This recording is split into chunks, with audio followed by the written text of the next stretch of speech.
Bismillahirrahmanirrahim. Assalamualaikum warahmatullahi wabarakatuh.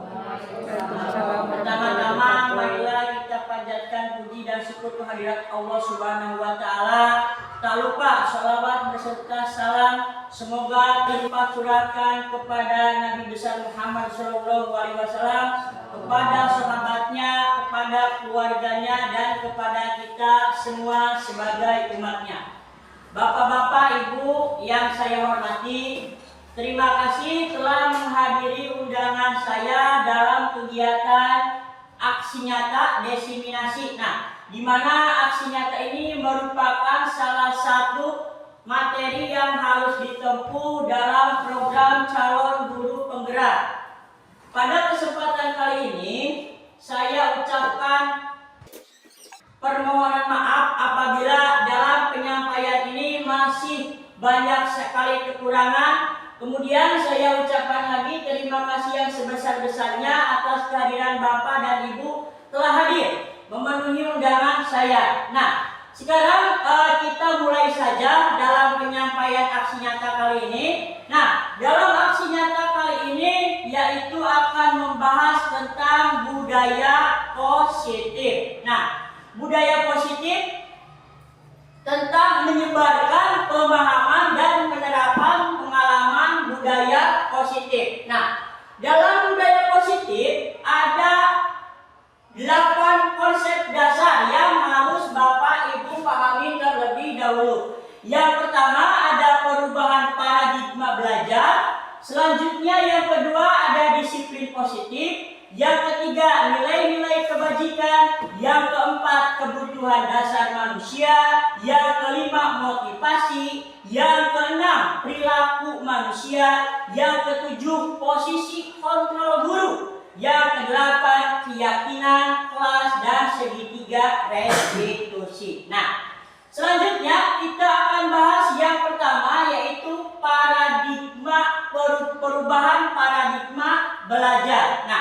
Menurut Ki Hajar Dewantara, perubahan paradigma ini yaitu bertujuan untuk menuntun segala kodrat yang ada pada anak-anak agar mereka mampu mencapai keselamatan dan kebahagiaan yang setinggi-tingginya, baik sebagai manusia maupun anggota masyarakat.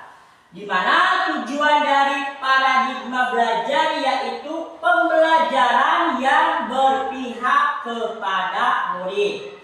Sebelum saya menjelaskan tentang visi misi atau konsep dasar ini secara lebih lengkap, saya akan bertanya dulu kepada Ibu dan Bapak. Menurut Ibu dan Bapak, dari kata ini berpihak kepada murid, apa yang bisa Bapak dan Ibu dapatkan dari kata ini? Pembelajaran yang berpihak kepada murid. Tidak otoriter, Pak. Ya, betul, bagus. Menurut Anda tidak otoriter. Terus siapa lagi? Pembelajaran pada murid. Berfokus pada murid. Di sini yang dimaksud dengan pembelajaran yang berpihak kepada murid ini yaitu pembelajaran yang membuat siswa atau peserta didik kita menjadi nyaman saat belajar itu. Selanjutnya, pembelajaran dengan paradigma baru.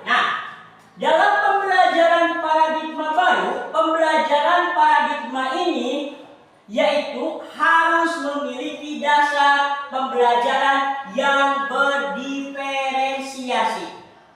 Jika kita lihat kata diferensiasi ini diambil dari kata bahasa Inggris yaitu different atau berbeda. Maksudnya bagaimana? Mungkin Bapak dan Ibu di sekolah ini kan punya peserta didik kan? Ada peserta didik. Di mana dalam satu kelas ini kita mempunyai contoh 10 atau 20 siswa. Dari 10 atau 20 siswa ini pasti memiliki kemampuan dalam menangkap atau memahami materi yang kita sampaikan ini berbeda-beda. Contoh, murid Ibu Heni, ada siswa yang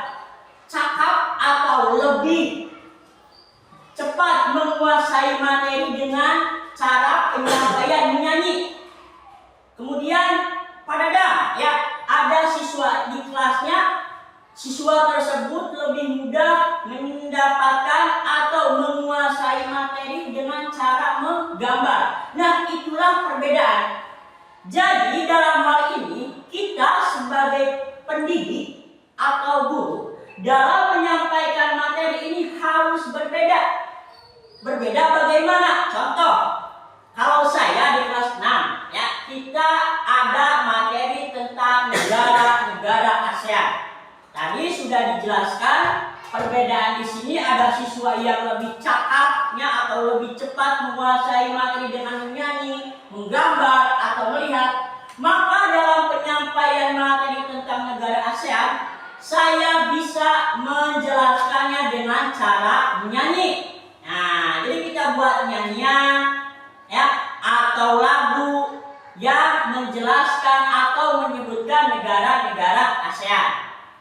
Itu yang dimaksud dengan pembelajaran yang berdiferensiasi. Selanjutnya ada juga siswa yang lebih cepat menangkap pelajaran dengan cara menggambar. Maka Bapak dan Ibu harus berusaha menyampaikan materi tersebut dengan cara menggambar.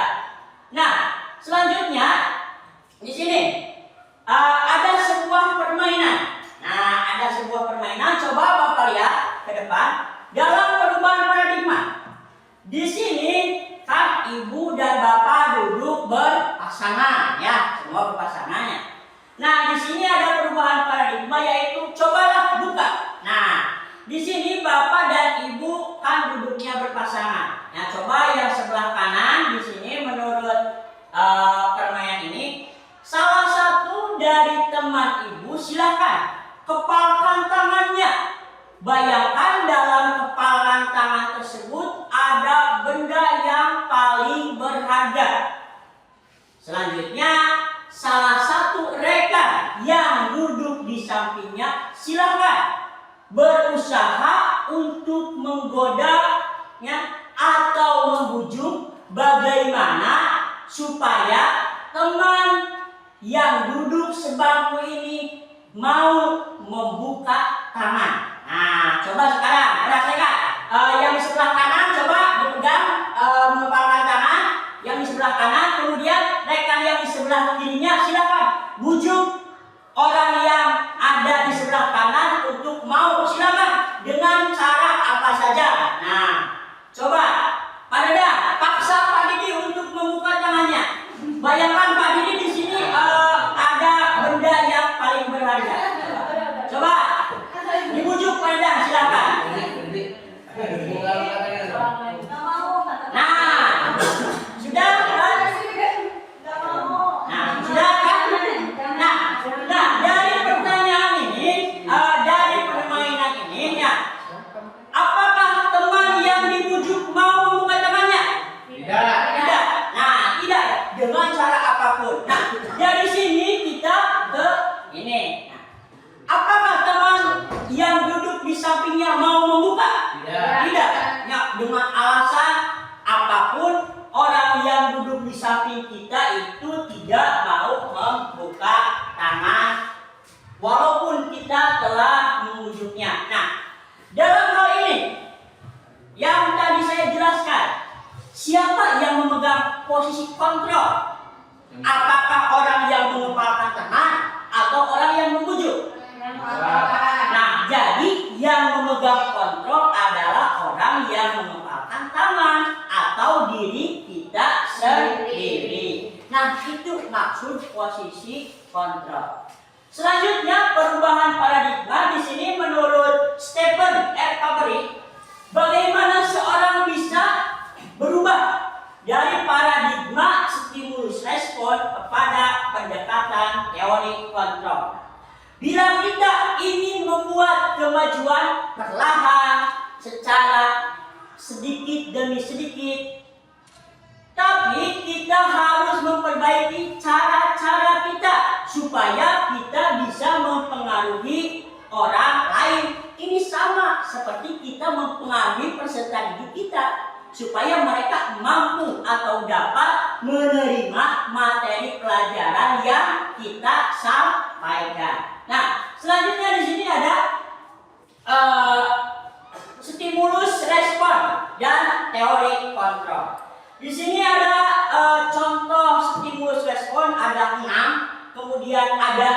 kontrolnya. Tetapi saya tidak akan menjelaskan semua, hanya akan memberikan sedikit contoh. Nah, yang dimaksud dengan stimulus kontrol ini yaitu keinginan kita. Keinginan kita untuk mempengaruhi orang lain. Seperti kita ingin mempengaruhi peserta didik kita. Bagaimana sih ya peserta didik kita supaya mampu? Ya kan biasanya bapak kan ingin ya kebanyakan ini supaya anak ini mampu menerima materi pelajaran yang kita sampaikan. Nah, di sini ada stimulus responnya. Contoh nomor 5, Anda memiliki kemampuan untuk mempengaruhi orang lain. Jadi dalam pemikiran Anda ini bisa mempengaruhi orang lain dengan cara apapun. Seperti kita mempengaruhi peserta didik supaya peserta didik ini mampu atau mau menuruti kemauan atau keinginan kita. Tetapi dalam teori kontrol atau dalam kenyataannya hanya diri sendiri yang mampu mengontrolnya. Jadi kita tidak bisa dikontrol oleh orang lain. Jadi itu ada pada diri sendiri. Ini sama seperti halnya kita menyampaikan materi kepada peserta didik kita. Selanjutnya ada budaya positif. Nah, sebelum saya lanjut lebih dalam, coba Bapak dan Ibu pernah mendengar kata disiplin? Apa yang Bapak ingat, apa yang Bapak ketahui jika mendengar kata disiplin? Tepat waktu, terus apa lagi? Bertanggung jawab, terus apa lagi? Bertanggung jawab, aturan. Nah, itu yang biasanya kita dengar atau itu yang bisa kita bayangkan jika mendengar kata disiplin. Sementara menurut Ki Hajar Dewantara, disiplin ini artinya kemerdekaan. Kemerdekaan ini artinya kebebasan. Selanjutnya menurut Hasibuan pada tahun 2002, pengertian dari disiplin yaitu suatu sikap menghormati dan menghargai suatu peraturan yang berlaku baik secara tertulis maupun tidak tertulis. Ini pengertian menurut Hasibuan. Nah, disiplin positif. Sementara kalau kita merujuk kepada pengertian secara langsung, disiplin positif ini artinya disiplin diri, yaitu kemampuan untuk mengendalikan tindakan, perilaku, atau keputusan mereka sendiri. Ini yang dimaksud dengan disiplin positif. Selanjutnya ada tujuan dari disiplin positif di sini yaitu sebagai guru kita berupaya untuk membentuk siswa yang memiliki disiplin yang tinggi sehingga mereka dapat bertindak berdasarkan nilai-nilai universal yang baik dan memiliki motivasi yang berasal dari dalam diri mereka. Nah, ini tujuan dari disiplin positif. Selanjutnya, setelah disiplin positif, ada yang disebut dengan nilai-nilai kebajikan. Nah, nilai-nilai kebajikan di sini ada 3 sub yang dibahas. Yang pertama, profil pelajar Pancasila.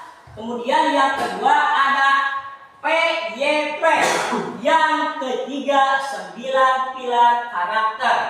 Ini nilai-nilai kebajikan.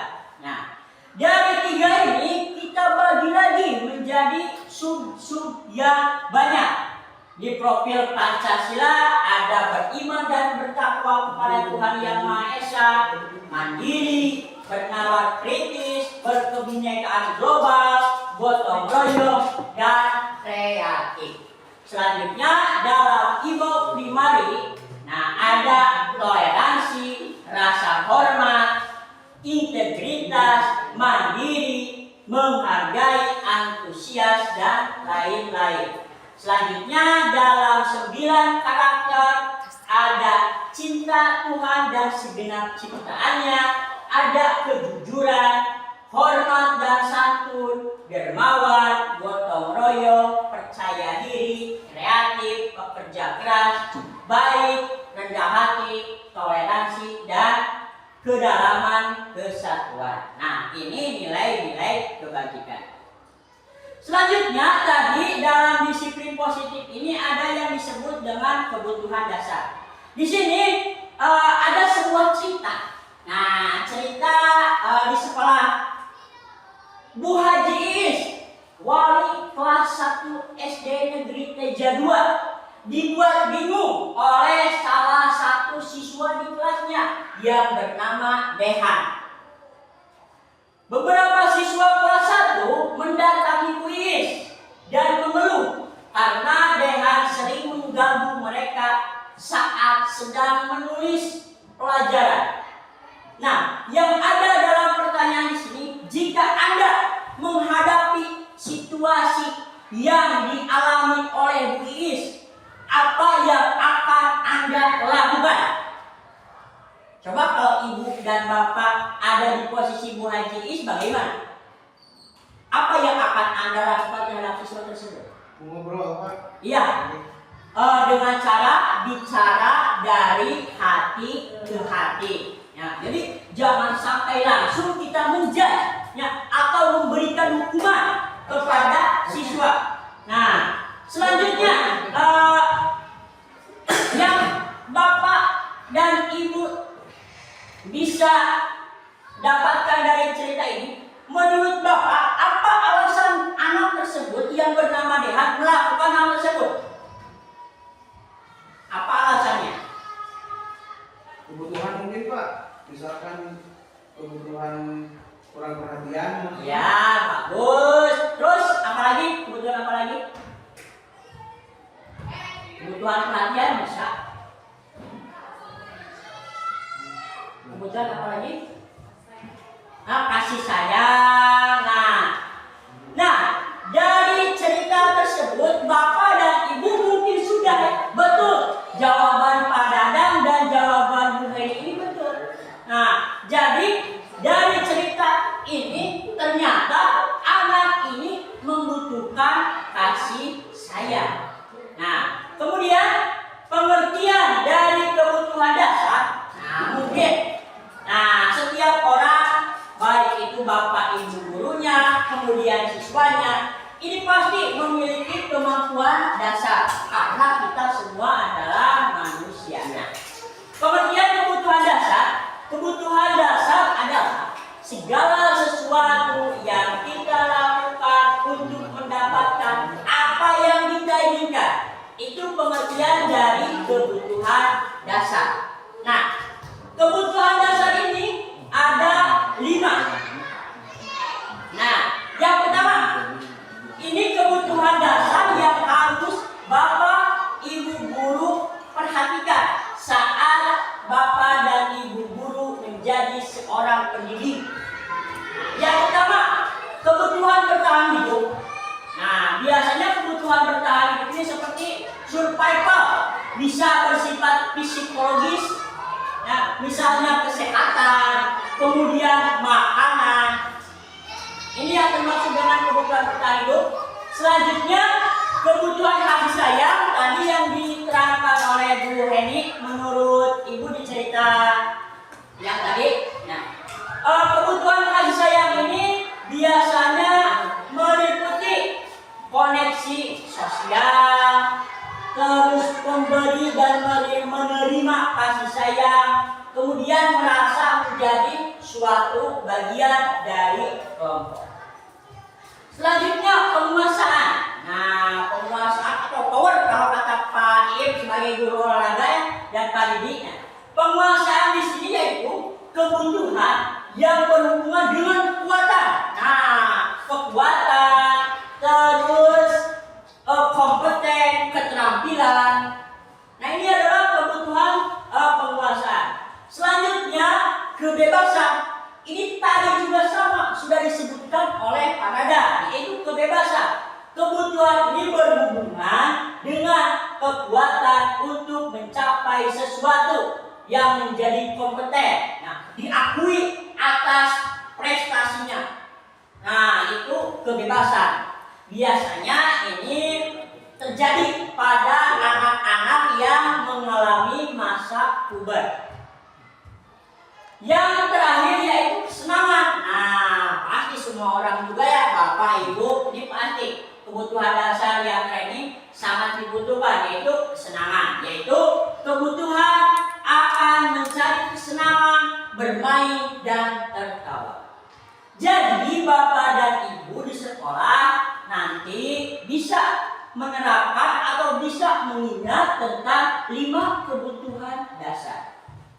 Nah, selanjutnya ada lagi kebutuhan dasar di sini. Sama anaknya itu Dehan ya, karena di anak tersebut memiliki kelebihan yang lain daripada yang lain, makanya saya buat anak tersebut menjadi apa ya, kalau bukan uji percobaan ya bahasanya, menjadi apa, menjadi Sampel. bahan atau sampel. Nah, di sini ada seorang siswa kelas 1 yang bernama Dehan. Nah, Dehan ini selalu keluar saat belajar, suka berlari-lari di lapangan. Bu Iis sebagai wali kelas 1 terkadang dibuat bingung dengan tingkah lakunya. Bahkan Bu Iis juga suka mengikuti anak tersebut, bahkan berlari mengejarnya. Di sini ada beberapa kemungkinan jawaban yang akan diberikan oleh Dehan. Nah, biasanya ini terjadi untuk siswa di kelas-kelas bawah. Nah, alhamdulillah untuk di kelas-kelas atas mungkin ya tidak akan menemui kejadian yang seperti ini. Nah, kemungkinan yang akan terjadi,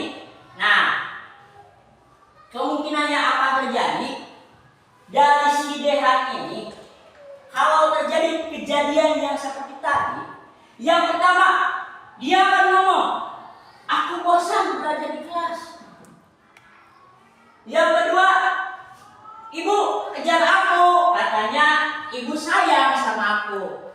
Nah, kemudian aku lebih senang bermain di luar, ibu. Selanjutnya, ibu, aku lebih senang berlari-larian. Menurut Dehan lebih seru. Nah, dari jawaban Dehan di sini kita bisa kaitkan dengan 5 konsep dasar. Yang pertama, nah konsep dasar tentang jawaban yang pertama, aku bosan belajar di kelas. Menurut ibu dan bapak, kebutuhan dasar apa untuk jawaban yang pertama? Kebebasan. Kebebasan, betul. Jadi dia ingin bebas, tidak ada kekangan, tidak ada apa, dikekang, diberikan kebebasan. Selanjutnya, ibu kejar aku, katanya sayang sama aku. Nah, dari kebutuhan dasar yang tadi, ini termasuk dalam kebutuhan dasar apa? Kebutuhan kasih sayang. Dia ingin diperhatikan oleh ibu guru atau wali kelasnya. Kemudian, aku lebih senang bermain di luar, tuh. Kesenangan. Kemudian yang ibu, aku lebih senang main lari-larian, lebih seru. Apa coba? Kesenangan. Jadi kita sebagai guru itu harus mengetahui kebutuhan peserta didik. Nah, terus kita lanjutkan lagi ya Bu, Pak. Maaf mengganggu waktunya ya Pak. Nah, sekarang ketika kebutuhan dasar siswa sudah terpenuhi, mereka akan berkembang lebih baik. Namun jika kebutuhan dasar siswa tidak terpenuhi, mereka akan menunjukkan sikap emosi, negatif, sedih, kecewa, bosan, bahkan marah. Nah, kejadian-kejadian ini mungkin terjadi dalam kehidupan kita sebagai pendidik, dan mungkin Bapak, Ibu guru sering mengalami kejadian seperti ini.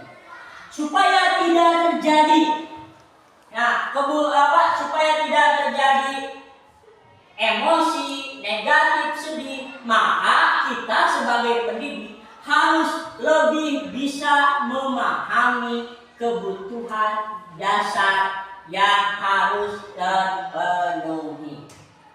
Nah, selanjutnya kita akan membahas tentang motivasi perilaku. Motivasi perilaku. Nah, menurut Diana Gosen, saya ingin bertanya, perilaku motivasi dalam kehidupan ibu dan bapak pasti punya motivasi. Contoh, motivasi ibu dan bapak datang ke sekolah, ya, atau motivasi ibu bapak dandan kalau di rumah, pasti mempunyai motivasi.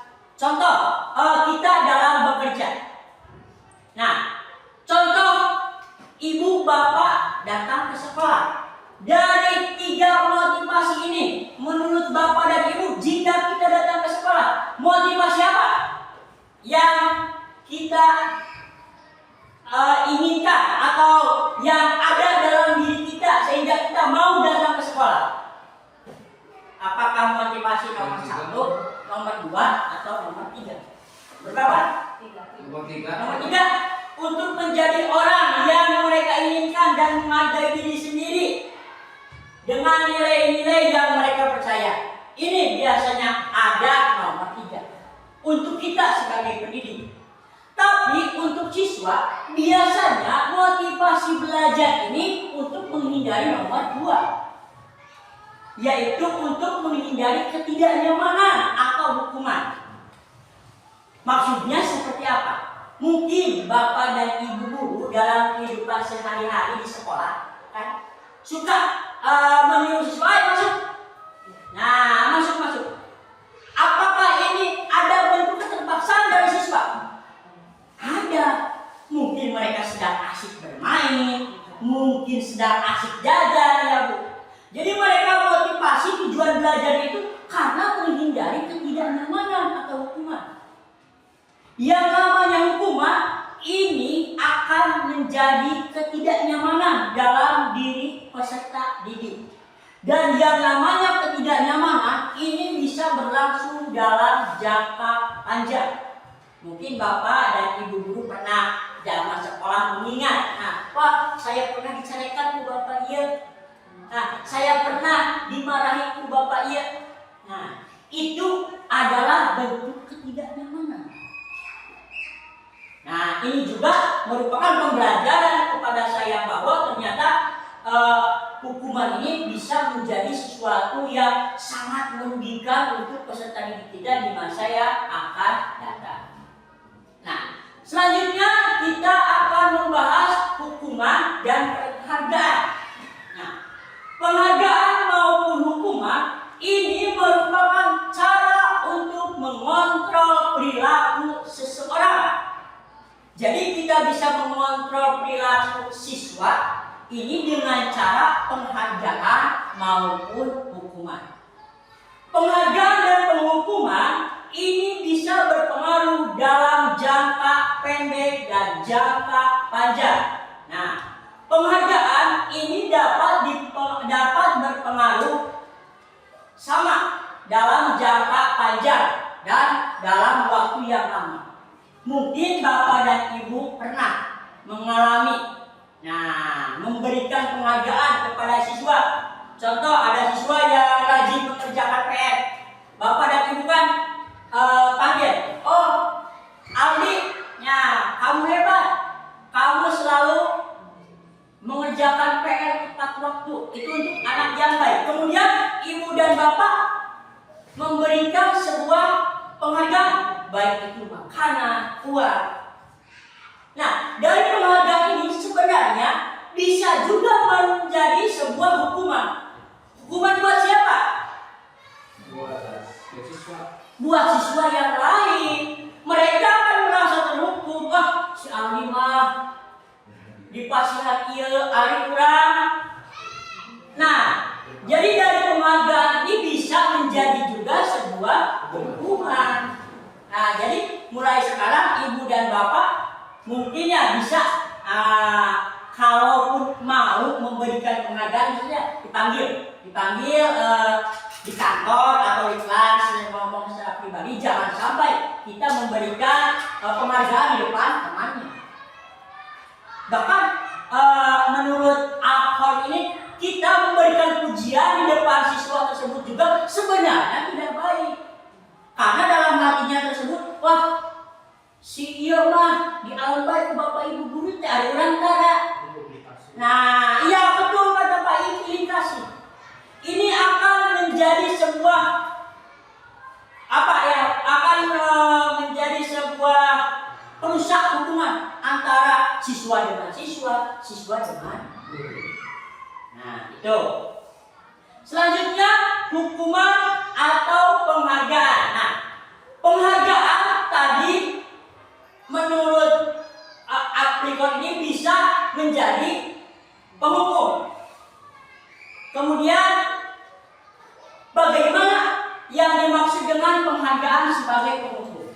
Nah, di sini mungkin ya Bapak dan Ibu guru masih menerapkan sistem ranking di kelas. Pak Ibu masih di kelas. Dan ranking peredam? Hah? Tidak. Bagus. Terus Bu Eva ada ranking masih? Buku Pak? Masih. Nah, dalam rankingan ini kan bentuk penghargaan sebenarnya. Penghargaan siswa atas hasil belajar.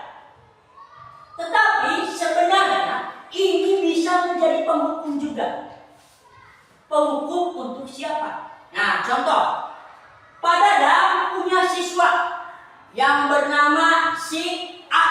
Nah, si A ini di semester pertama ya, mendapatkan ranking 1. Tetapi di semester kedua dia mendapatkan ranking kedua.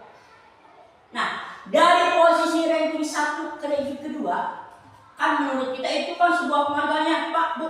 Ini hiji kedua kan ilu di sini. Tapi menurut nah, ini bisa menjadi sebuah hukuman.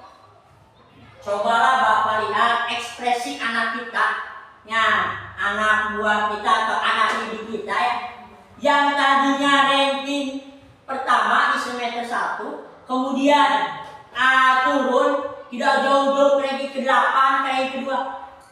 Mungkin bisa dilihat dari ekspresinya. Apa? Sedih, marah. Nah, ini yang dimaksud dengan hukuman bisa menjadi sebuah hukuman, dari penghargaan menjadi sebuah hukuman. Nah, di sini ada 3 jenis. Nah, ada hukuman, konsekuensi, restitusi. Nah, pengertian atau contoh dari hukuman. Siswa merasa tidak nyaman dalam jangka waktu yang panjang. Ini ciri-cirinya.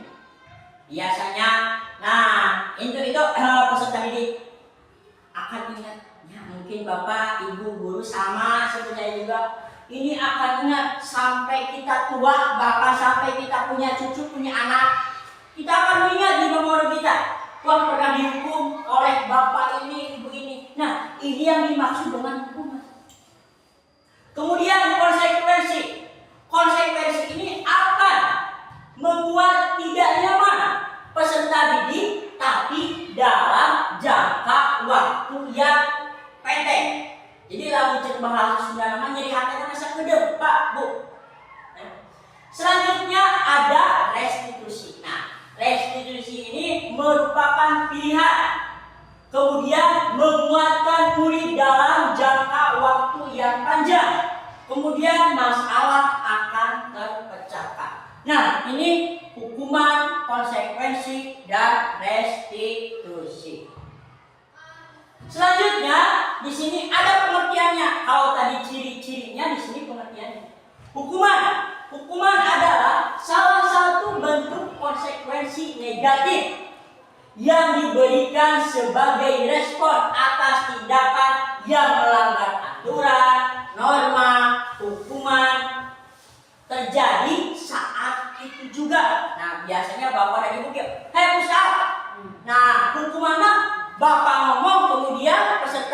nanti bapak dan ibu akan melakukan, itu yang dimaksud dengan hukuman.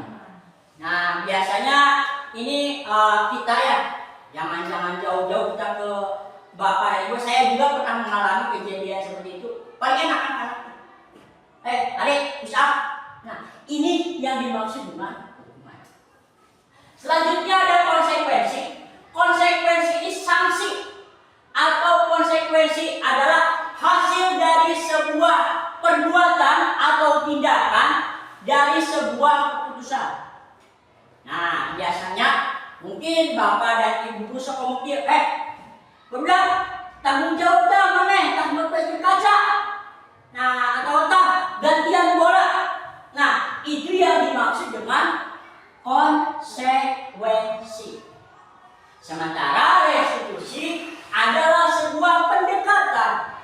Jadi kita melakukan pendekatan untuk menciptakan disiplin yang positif. Selanjutnya di sini ada hukuman, konsekuensi, dan restitusi. Nah, tadi sudah saya jelaskan hukuman, konsekuensi, dan restitusi. Coba lihat Bapak Ibu. 1. Murid bolos ke sekolah dilarang mengikuti kegiatan ekstrakurikuler selama 1 minggu. Menurut Bapak ini hukuman, sanksi, atau konsekuensi? Hukuman. Apa? Hukuman. Hukuman, betul kata Pak Dadang ya Bu. Kalau kita ya membatasi, ya ini ada masuk ke dalam hukuman. Selanjutnya yang kedua, menggantikan buku teman yang telah dicoret-coret. Hukuman, sanksi, atau konsekuensi? Konsekuensi. Nah, biasanya ibu-ibu, nah pas gitu kalau budak tanya, hayo gantian maneh. Ya, itu apalagi guru-guru kelas bawah ya pasti suka ngomong seperti ini. Sebenarnya bapak dan ibu ini sudah melakukan yang dimaksud dengan konsekuensi. Selanjutnya, seorang siswa tidak mengerjakan tugasnya diwajibkan untuk mengerjakan tugas tambahan. Hukuman atau konsekuensi? Konsekuensi. Karena kita telah membuat sebuah kesalahan, yaitu dengan tidak mengerjakan tugas, makanya kita mengerjakan tugas tambahan. Nah, ini 3 contoh dari hukuman, konsekuensi, dan restitusi. Selanjutnya ada posisi kontrol guru. Nah, ini biasanya yang kita lakukan dalam kegiatan sehari-hari. Nah, di sini ada 5 posisi kontrol guru. Yang pertama, penghukum. Ciri-ciri guru penghukum ini nada suaranya tinggi. Nah, biasanya suara tadi, terus ujuk-ujuk. Nah, berarti bapak ini berposisi sebagai penghukum. Selanjutnya ada posisi sebagai teman. Nah, posisi sebagai teman biasanya ciri-cirinya kalau siswa melakukan kesalahan biasanya dengan nada suara yang ramah, akrab, ya, kemudian bercanda, kemudian biasanya bahasa tubuhnya merapat pada murid, ya, menatap kita dengan penuh kasih sayangnya, kemudian senyum, dan kita bisa mencampurnya dengan bahasa-bahasa yang jenaka. Nah, itu. Kemudian pemantau, biasanya pemantau ini suaranya datang, biasa-biasa wae lah, ya, be aja kalau cepain materinya. Selanjutnya bahasa tubuhnya tapi yang formal, ya.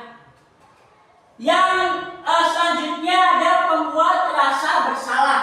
Nah, pembuat rasa bersalah di sini ciri-cirinya nada suaranya memelas, kemudian halus, sedih, terus bahasa tubuhnya merapat, kita mendekat kepada anak, lesu, seolah-olah kita apa ya, mengimbang. Biasanya kia ibu dan bapak mah, aduh silai nyawaya nasi kanut ka bapak sampai ayeuna. Ya, nah ini biasanya kita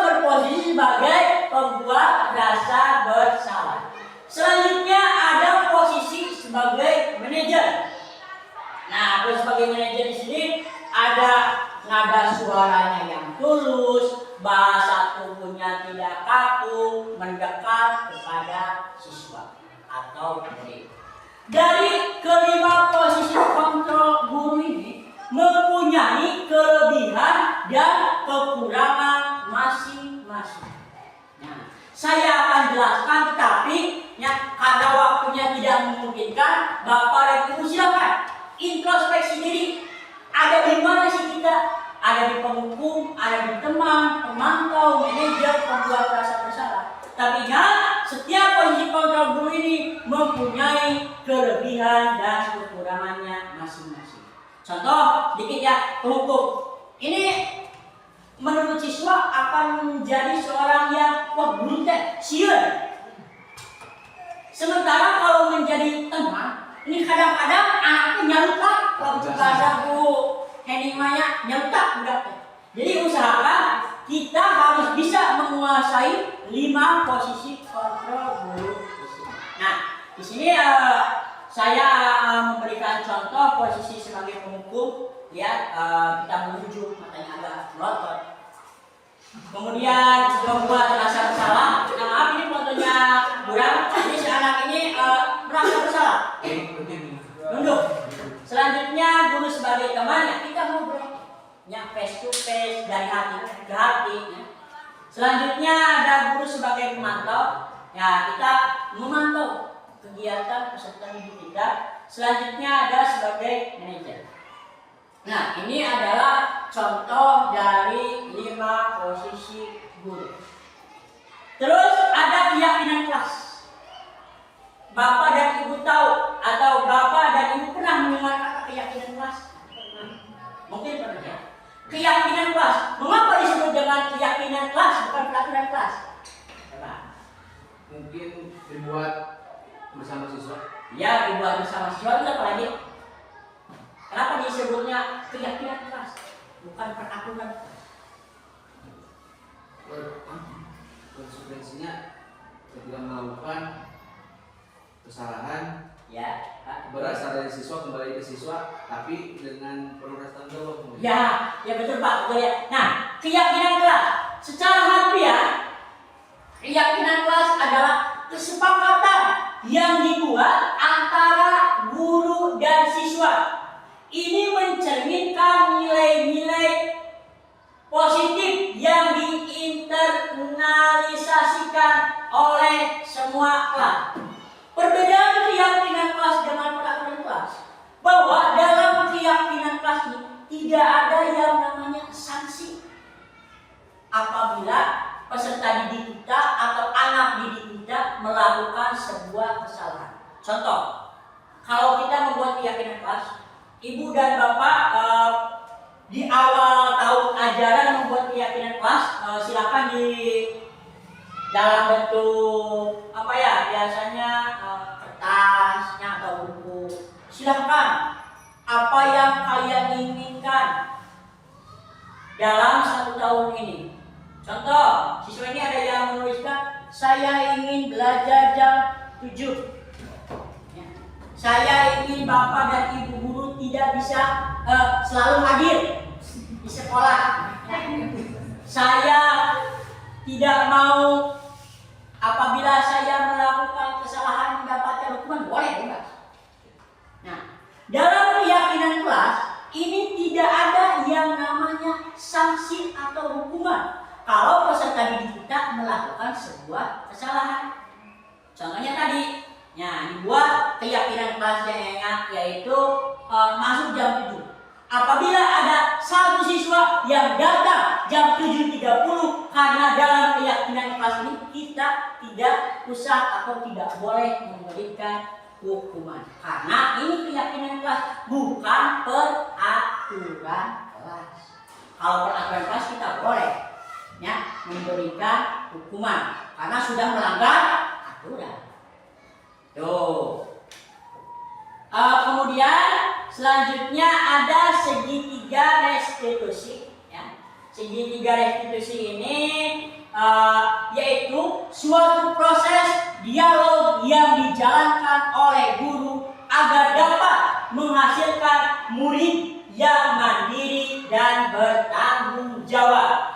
Di sini dalam segitiga segitiga restitusi ini ada tiga, makanya disebut dengan segitiga restitusi. Yang pertama, menstabilkan identitas. Yang kedua, validasi tindakan yang salah. Yang ketiga, meyakinkan keyakinan kelas. Nah, yang pertama kita akan bahas tentang menstabilkan identitas. Nah, menstabilkan identitas ini tujuannya mengubah peserta didik dari yang tadinya melakukan sebuah kesalahan menjadi orang yang sukses. Ini menstabilkan kelas. Biasanya kalimatnya yaitu berbuat salah itu tidak apa-apa, nak. Nah, kalimat ini menunjukkan bahwa kita sudah menerapkan segitiga restitusi menstabilkan identitas. Jadi bapak dan ibu apabila ada anaknya yang melakukan kesalahan, biasanya kan kalau murah dimarahi. Ya. Pertama kita ajak dulu ngobrol, ya, usaha lebih dekat. Kemudian kita ingat ke segitiga restitusi yang tadi. Yang pertama ada menstabilkan identitas. Nah, ini nih ciri-ciri kalimatnya. Tidak ada manusia yang sempurna, nak. Nah, mungkin bapak dan ibu guru juga bisa menambahkan kalimat-kalimat selain dari kalimat yang telah saya tulis di depan. Terus ada validasi tindakan yang salah. Nah, dalam validasi tindakan yang salah, dalam segitiga restitusi merupakan konsep yang penting dalam pendekatan disiplin positif yang telah diakui dan diadopsi dalam banyak lingkungan pendidikan. Nah, pengertiannya, validasi tindakan yang salah ini melibatkan pengakuan dan penerimaan kesalahan dari peserta didik. Mungkin bapak dan ibu, nah saya yakin bapak dan ibu ini ada yang lebih berpengalaman atau lebih menguasai tentang validasi tindakan yang salah. Nah, biasanya ini terjadi apabila siswa kita membuat sebuah kesalahan. Nah, biasanya membuat tangis, ya Bu. Apa lagi? Membuat kesalahan yang simpel lagi. Menghilangkan bola, ya. Nah, biasanya kita menggunakan kalimat yaitu padahal kamu bisa melakukan yang lebih buruk dari ini. Yang kedua, kamu pasti punya alasan kenapa kamu melakukan hal ini. Nah, ini kalimat dari validasi tindakan yang salah. Selanjutnya ada meyakinkan keyakinan. Nah, di sini dalam segitiga restitusi ada yang dimaksud dengan menanyakan keyakinan. Biasanya tujuannya yaitu untuk membantu peserta didik merenung tentang keyakinan kelas yang telah kita buat sebelumnya. Biasanya contoh kalimatnya yaitu apa gambaran kalian tentang kelas yang ideal? Terus nilai umum apa yang telah kita sepakati? Nah, biasanya menanyakan keyakinan kelas ini bisa bapak dan ibu lakukan jika dalam satu semester ada saat atau momen di mana ada siswa kita yang melakukan sebuah kesalahan. Nah, kemudian kita bisa menanyakan keyakinan kelasnya. Contohnya bagaimana? Pak Iye, di sekolah atau di kelas ada siswa yang mencontek saat ulangan atau saat belajar. Nah, Pak Iye ini bisa dengan menanyakan keyakinan kelas. Apa kamu tidak ingat dengan keyakinan kelas yang telah kita buat? Nah, maka anak tersebut akan mengingat kembali. Nah, kemudian apa yang diucapkan oleh Pak Iye ini tidak akan terlalu menyakiti perasaan peserta didik kita. Nah, itu fungsi dari meyakini keyakinan kelas. Kemudian di sini ada contoh penerapan segitiga restitusi. Jadi dalam kehidupan kita sebagai pengajar ini, alangkah baiknya jika kita menerapkan segitiga restitusi. Nah, jadi segitiga restitusi ini bisa kita terapkan dalam kehidupan kita sebagai seorang pengajar.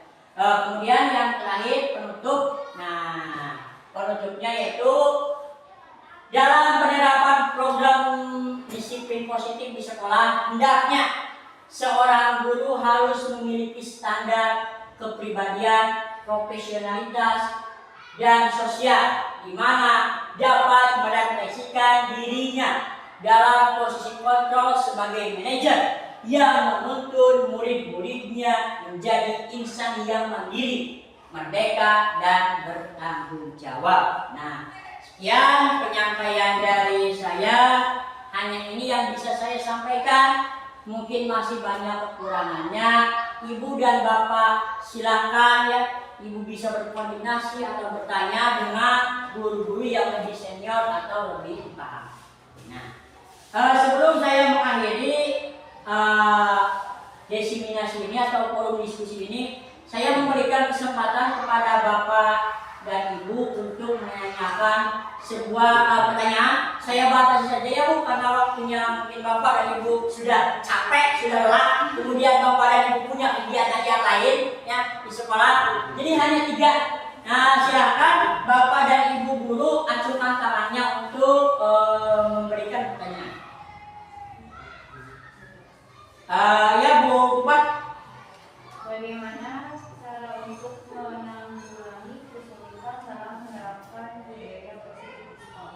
Nah, tadi yang Ibu Kupang tanyakan yaitu cara menanyakan apa?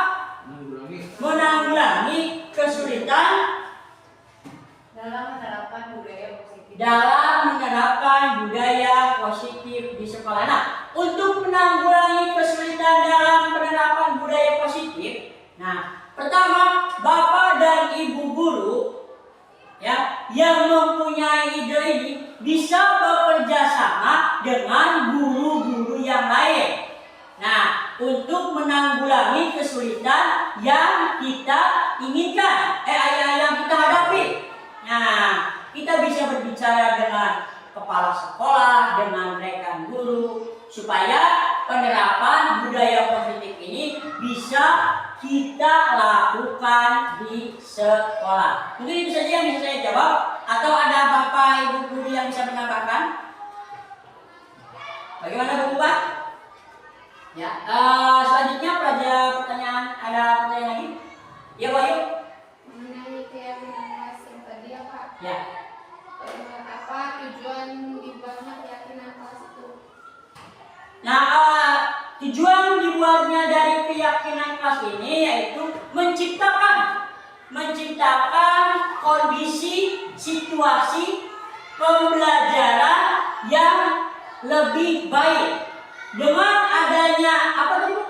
Budaya positif, keyakinan kelas ya, keyakinan kelas ini kita bisa membuat sebuah lingkungan kelas yang rasanya positif, tidak ada tekanan, kita mempunyai kebebasan, siswa merasa nyaman saat sedang belajar.